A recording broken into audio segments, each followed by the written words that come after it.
এই লোকগুলোকে যদি কেউ চিনে থাকেন অবশ্যই তার নামটা কমেন্ট বক্সে বলে যাবেন। তারপর আমরা অটোতে চড়ে চলে যাচ্ছি সেই আমাদের গন্তব্য দিকে। সবাই ভিডিওটা শেষ পর্যন্ত দেখবেন আমরা কোথায় চলে যাচ্ছি। অটোতে যেতে যেতে ভাবলাম আপনাদের সাথে কিছু শেয়ার করি, তাই আশেপাশে পরিবেশটা অনেক সুন্দর ছিল এবং অনেক শান্ত ছিল, তাই একটু ভিডিও করলাম। দেখেন সামনে দিয়ে একটা প্রাইভেট কার চলে গেল। তারপর আমরা গাবতলী গিয়ে নেমে গাড়ি কি অটো ভাড়া দিয়ে এখানে দেখি অনেকে ডিম বিক্রি করতেছে এবং ভাপা পিঠা বিক্রি করতেছে। তারপর আমি একটু ঘুরে ঘুরে ভিডিও করলাম।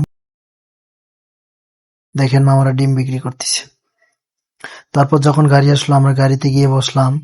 গাড়িতে উঠে দেখি যে গাড়ির ভিতরে অনেক ভিড় এবং অনেক লোকজন।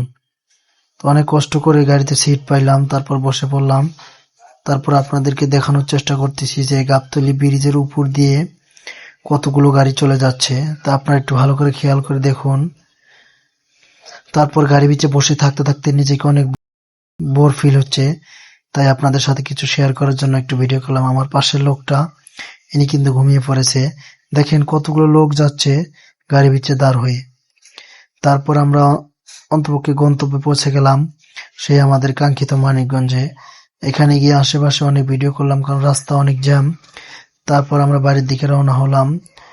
তো অটো যেতে যেতে একটু ভিডিও করলাম, তারপর রাস্তাটা একটু আশেপাশটা পরিবেশ ভিডিও করলাম। গ্রাম সাইড তো এই জন্য আপনাদেরকে দেখানোর চেষ্টা করলাম।